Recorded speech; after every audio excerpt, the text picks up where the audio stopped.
नमस्कार, आप देख रहे हैं जीएनटी, आपके साथ मैं हूं रेखा। गर्मी अब दिन रात लोगों को बेहाल करने लगी है। देश के कई हिस्सों में भीषण गर्मी पड़ रही है। तापमान 40 डिग्री के पार तक पहुंच गया है। लोगों की चिंता का सबब यह है कि आधा अप्रैल बीतने पर ही ये हाल है, तो मई जून में क्या होगा। आइए देखते हैं गर्मी से जुड़ी हमारी ये खास रिपोर्ट।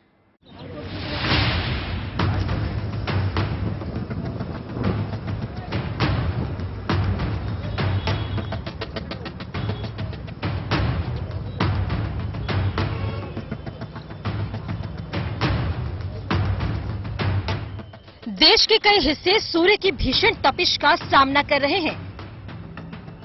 आधा अप्रैल बीतते बीतते ही गर्मी लोगों को झुलसाने लगी है। देश की राजधानी दिल्ली और आसपास के इलाकों से लेकर यूपी, बिहार, झारखंड, ओडिशा से लेकर पश्चिम बंगाल के कई जिले बुरी तरह तप रहे हैं।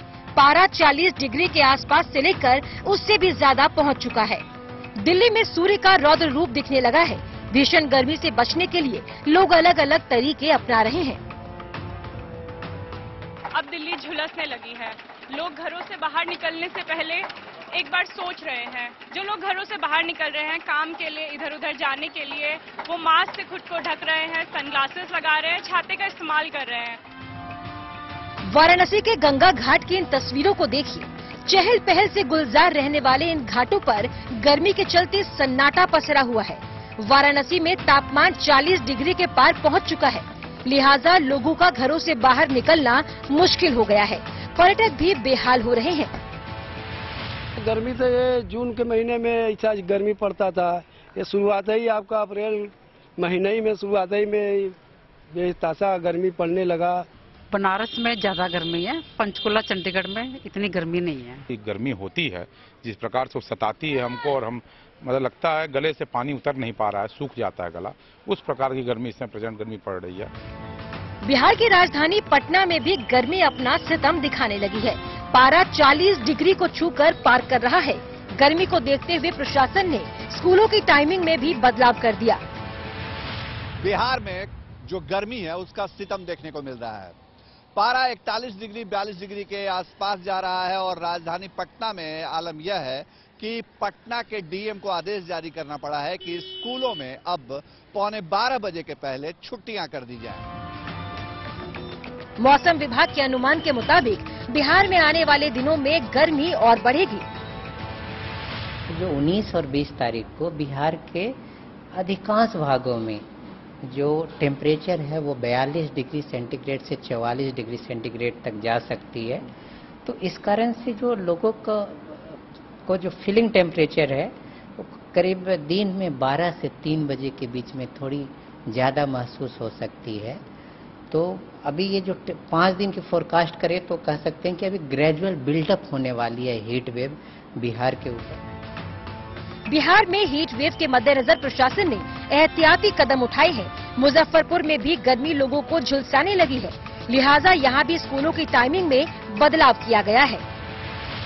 जो भी शैक्षणिक गतिविधि हुई सुबह 6:30 बजे से लेटेस्ट 11:30 बजे तक निर्देश दिया गया है और उसके लिए हम लोग सभी प्रखंड शिक्षा पदाधिकारी BDO को निर्देश दिए हैं कि इसका 100% अनुपालन सुनिश्चित करें। और सामान्य नागरिकों से भी अपील है कि क्योंकि अभी हीट वेव का जो फोरकास्टिंग है उसी के अनुसार अनावश्यक रूप से घर से बाहर नहीं निकलना। झारखंड की राजधानी रांची में भी गर्मी सितम ढाने लगी है, जिसने लोगों की परेशानी बढ़ा दी। राज्य के 8 जिलों में तापमान 40 डिग्री के पार पहुंच चुका है। जरूरी काम है सुबह 10 बजे तक निपटा सकते हैं या शाम को 5 बजे के बाद से कर सकते हैं। तो ये बीच वाला जो समय है वो थोड़ा सा उसमें ध्यान कर सकते हैं।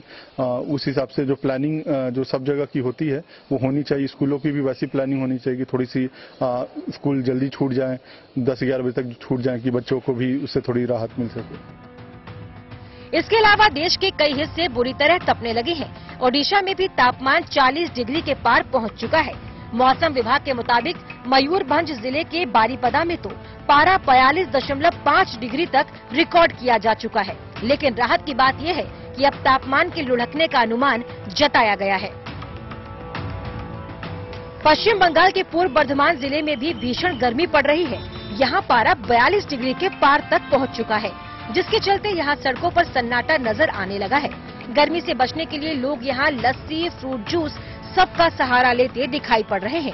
कुल मिलाकर देश के कई हिस्सों में भीषण गर्मी पड़ने लगी है। लोगों को चिंता इस बात की है कि अभी ये हाल है तो मई और जून में क्या होगा। Bureau report, good news today. पारा चढ़ता जा रहा है और गर्मी बढ़ती जा रही है और ऐसे में इंसान के साथ ही जीव जंतु भी परेशान है। जगह जगह चिड़ियाघरों में रखे कई जीव इस वक्त गर्मी से बेहाल हैं। अब उन्हें राहत दिलाने के लिए कुछ खास इंतजाम प्रशासन की तरफ से किए गए हैं। देखिए।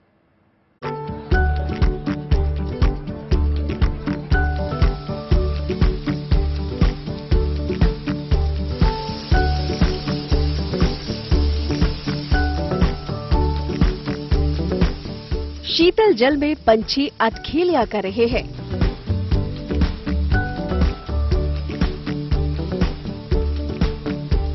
तो बाघ पानी के पूल में आराम फरमा रहा है।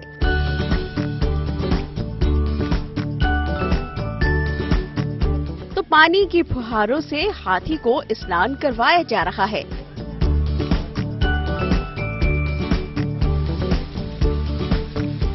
दूसरे जीव जंतु भी यहाँ हरियाली का आनंद ले रहे हैं। आंखों को तरावट देने वाली ये तस्वीरें भुवनेश्वर के नंदन कानन चिड़ियाघर की है।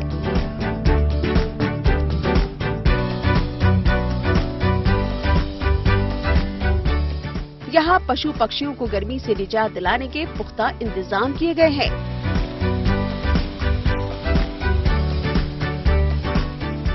और साथ ही साथ चिड़ियाघर घूमने आने वाले सैलानियों के लिए भी यहाँ खास व्यवस्था की गई है ताकि गर्मी की तपिश से राहत मिल सके।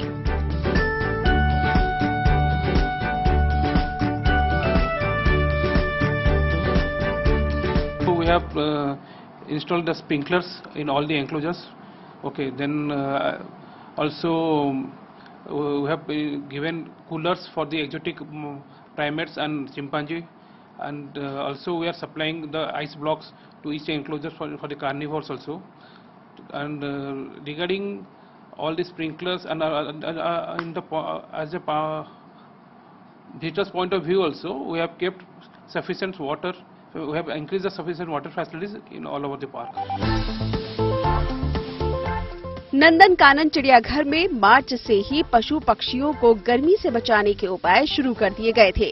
गर्मी बढ़ने पर जानवरों के खाने पीने का भी खास ध्यान रखा जा रहा है।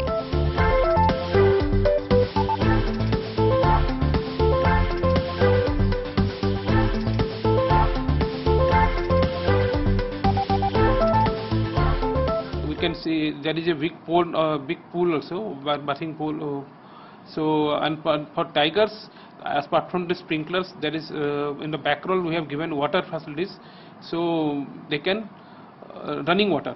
Okay, and all the enclosures doors have been open, so that the animal can move as per its will. So the food habits is different for all the animals. So as a part, like for bear, so we are bringing sugar juice, and for with ice blocks, then watermelon, then fruits.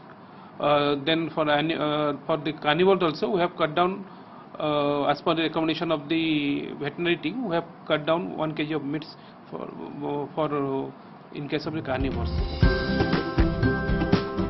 पश्चिम बंगाल के रमना बगान zoological park में जानवरों को गर्मी से राहत दिलाने के लिए खास व्यवस्था की गई है। यहाँ रखे गए तेंदुए और भालू को दिन में 3 से 4 बार नहलाया जा रहा है। गर्मी से बचाने के लिए जानवरों के हर पिंजरे में पंखे लगा दिए गए हैं। वहीं हिरणों के बाड़ों में भी पानी का पर्याप्त इंतजाम कर दिया गया है, जबकि मगरमच्छ के तालाबों का भी पुख्ता रखरखाव किया जा रहा है।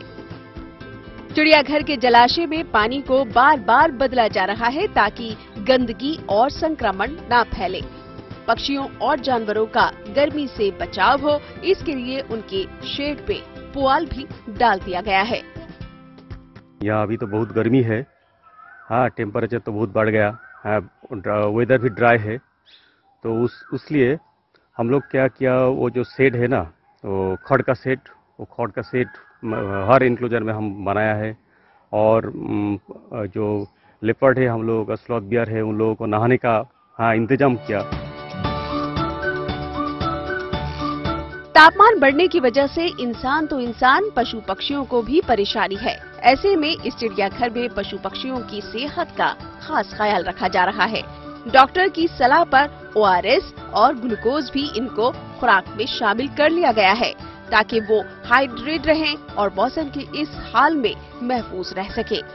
बर्दवान से सुजाता बेहरा के साथ भुवनेश्वर से bureau report, good news today. गर्मी बढ़ रही है और ऐसे में इंसानों के साथ ही जानवरों को भी तरावट की दरकार है।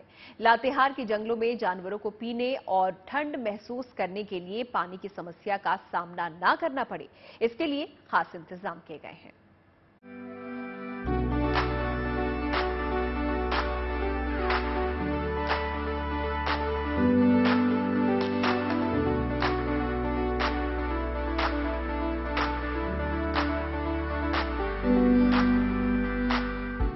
जंगल के बीचों बीच पानी के टैंक और छोटे छोटे तालाब।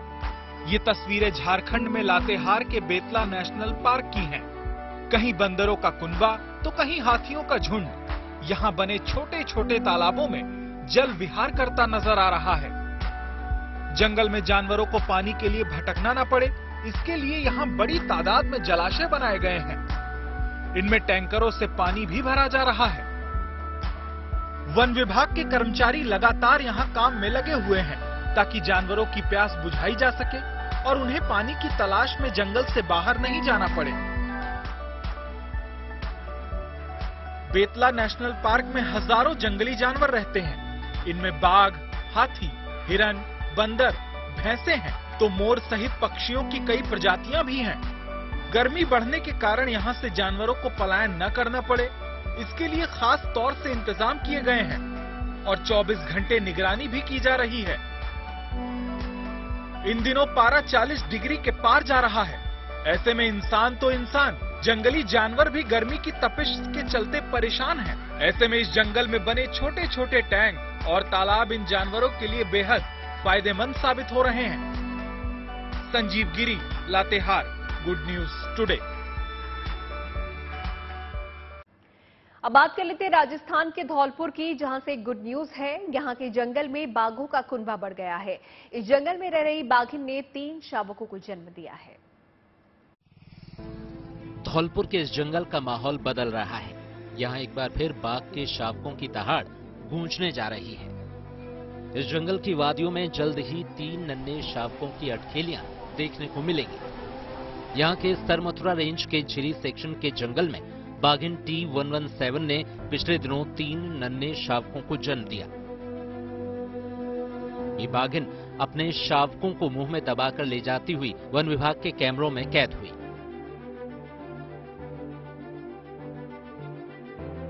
ये दूसरा मौका है जब बाघिन T117 ने यहां शावकों को जन्म दिया है। यहाँ पर T116 नर तथा T117 मादा विचरण कर रहे हैं तथा उनके 2 शावक हैं जो जिरी वनखंड के आसपास दमोह क्षेत्र में विचरण कर रहे हैं। धौलपुर जिले के लिए खुशखबरी की बात यह है कि T117 ने हाल ही 3 शावकों को जन्म दिया है। इससे इनका कुनबा बढ़ा है।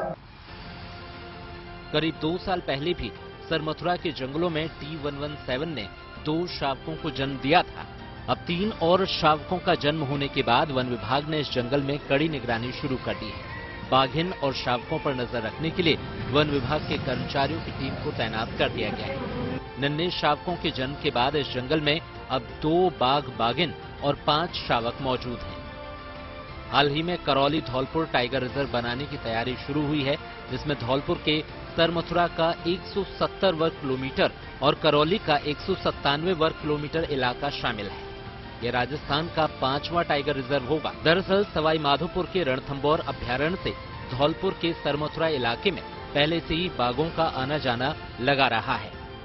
वहीं रणथंभौर अभ्यारण्य में बाघों के बीच दबदबे की लड़ाई आए दिन होती रहती है। ऐसे में नया टाइगर रिजर्व बनने से बाघों के कुनबे को रणथंभौर से धौलपुर तक फैलने का मौका मिलेगा और जंगल में जंग का माहौल नहीं बनेगा। खास बात यह है कि इस जंगली इलाके में कभी बजरी माफिया और अपराधियों का बोलबाला हुआ करता था, लेकिन अब यहाँ बाघों का कुनबा बढ़ने से पर्यटन को बढ़ावा मिलने की उम्मीद है। Umesh Mishra, Dholpur, good news today. बढ़ते हैं आगे। देश दुनिया में साफ सफाई में अव्वल रहने वाले मशहूर मध्य प्रदेश के शहर इंदौर के लिए गुड न्यूज है। इंदौर रेलवे जंक्शन को अब नया रंग रूप दिया जाएगा और ये शानदार सुविधाओं से लैस होगा। इस रेलवे जंक्शन के पुनर्विकास का काम जल्द शुरू होने वाला है।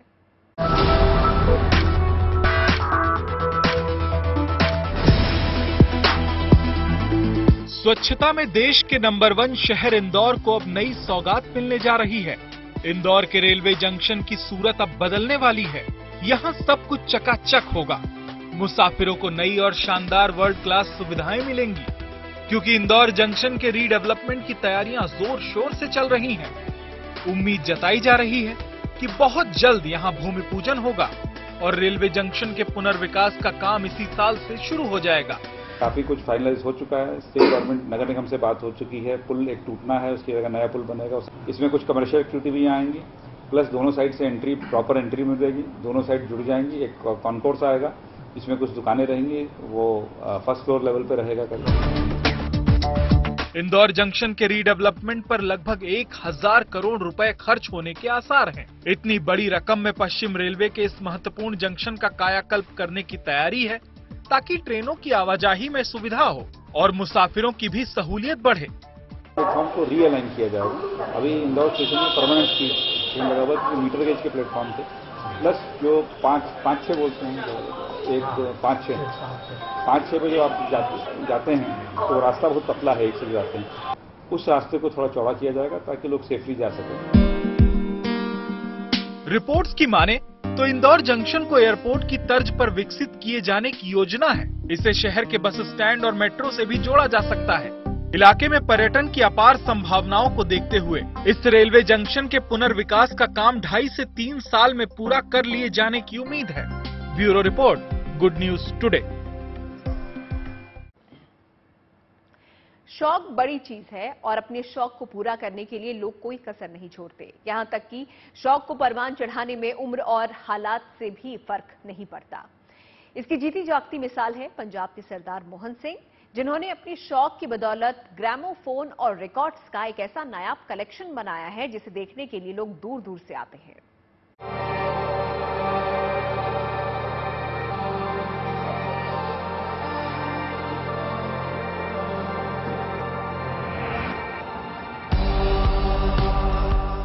पंजाब में मोहाली के पास इस विशाल इमारत में सिर्फ कुछ लोगों का आशियाना ही नहीं है, बल्कि सुरों का अनूठा खजाना भी मौजूद है।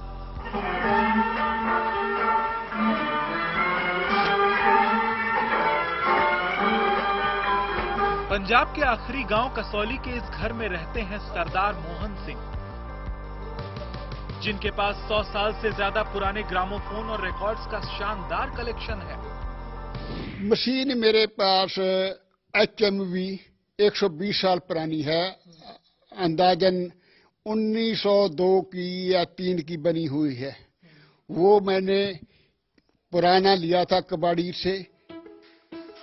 74 साल के सरदार मोहन सिंह के दादा भी म्यूजिक सिस्टम के शौकीन थे, लिहाजा इनको ये शौक विरासत में मिला है। अब इनके पास पुराने ग्रामोफोन्स तो हैं ही, हिंदी, अंग्रेजी, उर्दू, पंजाबी और दूसरी भाषाओं के गानों के 2000 से ज्यादा रिकॉर्ड्स भी मौजूद हैं। पहले थोड़ा कलेक्शन था, अब मेरे पास 16 मशीनें हैं। 300 रिकॉर्ड पत्थर का है और 1700 रिकॉर्ड EP और LP प्लास्टिक का है। कबाड़ियों से पुराने ग्रामोफोन खरीदकर उन्हें चालू करना सरदार मोहन सिंह का प्रिय शगल रहा है। अपने इस शौक को परवान चढ़ाने के लिए इन्होंने इन मशीनों के बारे में तमाम जानकारियां हासिल की।